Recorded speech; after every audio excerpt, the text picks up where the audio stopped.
Salut à tous, aujourd'hui on va voir la deuxième partie de la petite série de vidéos sur le rechargement du 308.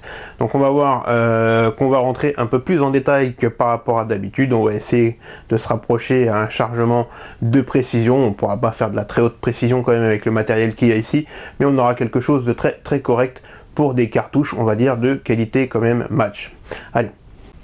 Donc voilà, pour cette deuxième partie, on va voir ensemble comment préparer nos étuis. Il y aura une troisième partie où on verra la mise en place de la charge de poudre et une quatrième partie où on verra la façon de siéger nos ogives et tout ce qui est LTH. On y reviendra sur cette quatrième partie. Donc avant toute chose, on va tirer des douilles. Déjà, on va prendre des douilles qui ont été tirées une fois et toutes de la même marque. Donc moi en l'occurrence c'est de la GGG. Donc des douilles tirées une fois dans son arme, pas celle du copain, pas celle du voisin, dans son arme, pour tout simplement que votre douille puisse prendre la forme de votre chambre et ainsi éviter les pertes de gaz, qui fait que vous aurez déjà une régularité lors de la phase finale de combustion, où on aura le moins de pertes possible. Et vu qu'on fera des charges toutes les mêmes identiques, on va se retrouver avec quelque chose à chaque fois de régulier. Donc on va travailler bien sûr, comme je l'ai dit, avec ces douilles là. Donc il ne faut pas bien sûr prendre des douilles qui ont été rechargées avec des charges subsoniques ou sous-chargées, parce qu'il faut quand même qu'il y ait assez de puissance, il ne faut pas non plus charger comme un fou non plus, mais il faut quand même une cartouche assez puissante pour que notre douille ait pu bien prendre la forme de votre chambre. Parce que là, en rechargement de précision, on va travailler avec des douilles qui ont la forme de notre chambre et on va juste recalibrer le collet.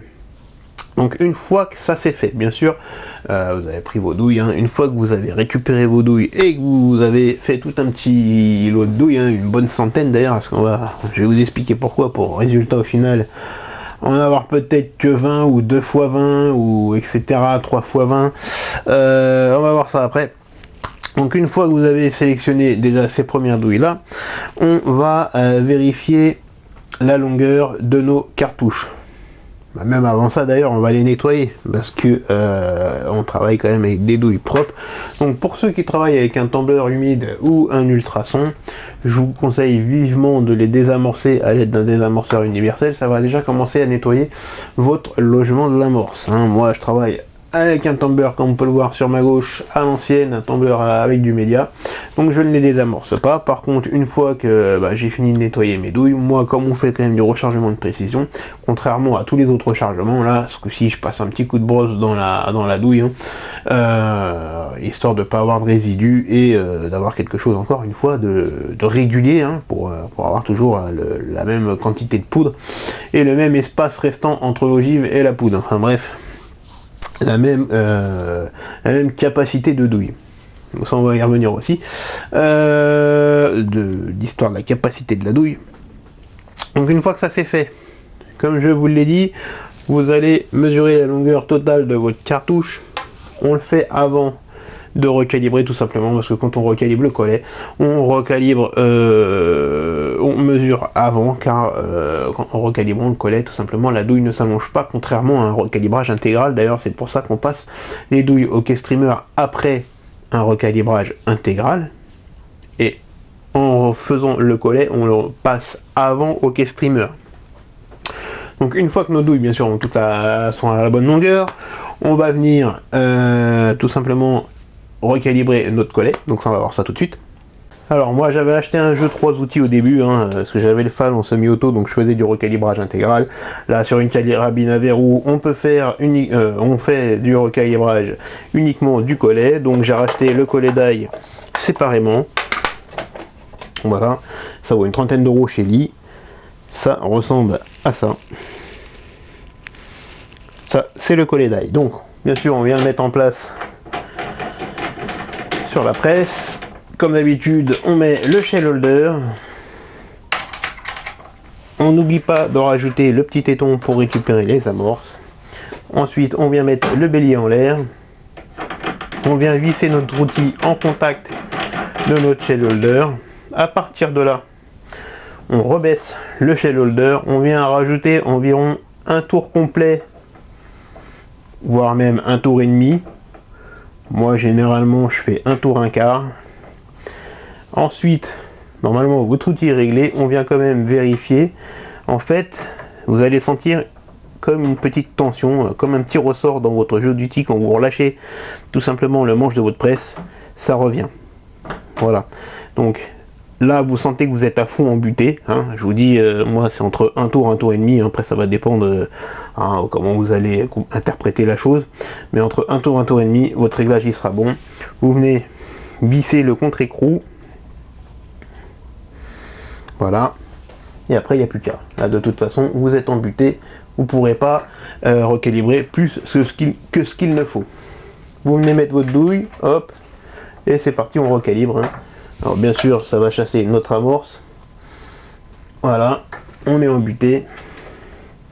Pour ceux qui veulent se rassurer que c'est bien recalibré, tout simplement, vous venez prendre une ogive, que vous vérifiez que tout simplement cette ogive là ne tombe pas dans le fond de votre douille et qu'il y ait un peu de force quand elle va rentrer quand elle va venir se siéger. Voilà, là votre douille est parfaitement recalibrée.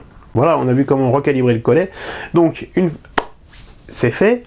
Donc ensuite on passe au nettoyage du logement de l'amorce. Donc on nettoie avec le petit outil, hein, comme tout le monde a, universel de large riff. On nettoie le logement d'amorce. Moi ensuite, en plus de ça, vu que j'ai nettoyé au tembleur, je mets un petit coup de Dremel avec une petite brosse au bout, hein, comme on peut voir là. Ça me permet d'avoir vraiment un truc super propre, toujours pour une histoire de régularité de notre amorce, hein, pour avoir la meilleure régularité possible dans notre douille. Alors on peut même en pousser le vis, bon ça j'ai pas sous les yeux, sous la main, hein, mais pour vraiment du rechargement de très haute précision, on peut même pousser le vis à uniformiser tout simplement le fond du puits d'amorce avec un outil spécial, hein. Ça coûte pas forcément cher, on peut le faire, mais bon là je pense que j'en suis pas encore là, hein.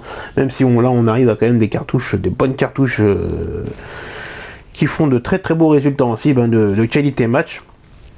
Mais c'est vrai qu'on peut encore pousser le vis beaucoup plus loin que par rapport à ce que je vais vous faire voir aujourd'hui. Donc une fois que c'est fait, on va travailler notre évent d'amorce. Donc notre évent, c'est le petit trou qui fait passer l'étincelle de notre amorce qui vient enflammer la poudre. Celui-là, on va le faire pareil.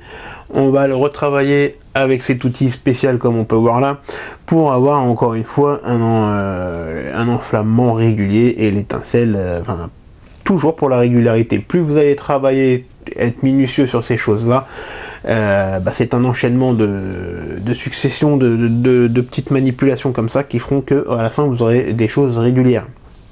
Moi ça sera régulier sur certaines étapes, ça se ressentira bien sûr à la fin, hein. Bon après, comme je vous dis, hein, voilà, on peut là dans le rechargement de précision, il y a vraiment plein de possibilités.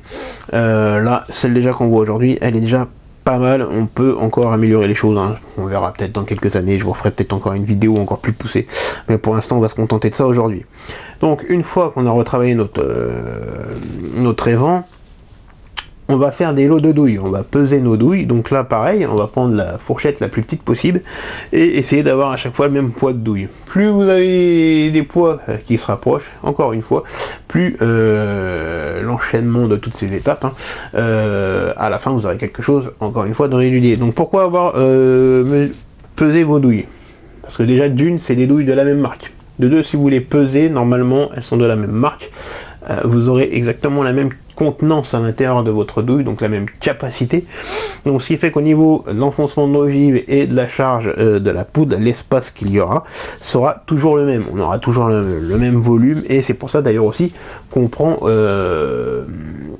des douilles tirées dans sa propre chambre de carabine. Ça évite vraiment, on maximise la chose en fait, pour avoir, encore une fois au final, hein, je me répète, mais quelque chose de régulier. Donc voilà, en fin de vidéo, on aurait dû voir une petite partie où j'aurais tourné les collets pour avoir un collet tout simplement uniforme, donc j'aurais enlevé un petit peu de matière. Il se trouve qu'avec le kit de fraises Liman, soit c'est pas très au point leur truc, ou alors je ne sais pas m'en servir, mais quand même là j'ai un gros doute là-dessus, car j'y ai passé pas mal d'heures. Et en fait, au mieux de m'enlever de la matière, comme ça devrait le faire, ça m'allonge tout simplement mon collet. Et quand je vous dis ça me l'allonge énormément. Donc du coup, il aurait fallu faire quoi? Il aurait fallu que derrière soi, je raccourcisse encore la douille, et fatalement, ça m'aurait énormément fragilisé mon collet. Donc du coup, je ne vais pas faire cette partie-là, parce que tout simplement, comme on peut voir sur la photo, de plus, ça me l'allonge pas de manière uniforme, ça me l'allonge comme si j'avais un pas de vis sur ma douille. Ça fait comme une spirale, hein, comme un pas de vis sur ma douille. Donc là, c'est pas du tout ce que je recherchais.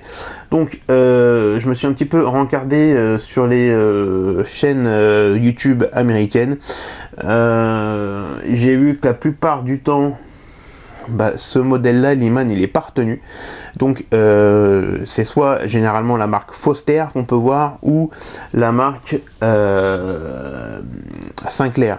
Donc, je sais que la marque Sinclair est distribuée par Bronell, donc je ferai une commande de cette fraise de collet Bronell chez Bronell de la marque Sinclair, et par-dessus je vous ferai une vidéo sur le fraisage de collet. De toute façon, quoi qu'il arrive, on en enlève très peu. Donc je referai une vidéo plus tard là-dessus, déjà avec ce que je vous ai fait voir là et ce que je vais vous faire voir par la suite. Vous aurez déjà des très bonnes cartouches de très bonne qualité, avec lesquelles vous ferez de superbes résultats en cible, hein, à 300 mètres, je vous le garantis. Donc, et de toute façon, j'ai même envie de vous rajouter que tourner les collets ou fraiser les collets, c'est pas obligatoire à partir du moment où on a des douilles de bonne qualité. Genre, je pense à des douilles Lapua, des douilles Norma, etc., etc. Quand on a des douilles vraiment de très bonne qualité, j'ai envie de dire, fraiser le collet, ça sert à rien. Bon bah voilà, j'espère que cette petite vidéo vous aura plu et que du coup vous n'êtes pas déçus de ne pas avoir vu cette partie-là. Promis, je vous le ferai, quand je ne sais pas, mais déjà je vais finir toutes les séries de vidéos sur le rechargement du 308, et je ferai une petite aparté là-dessus sur le fraisage des collets.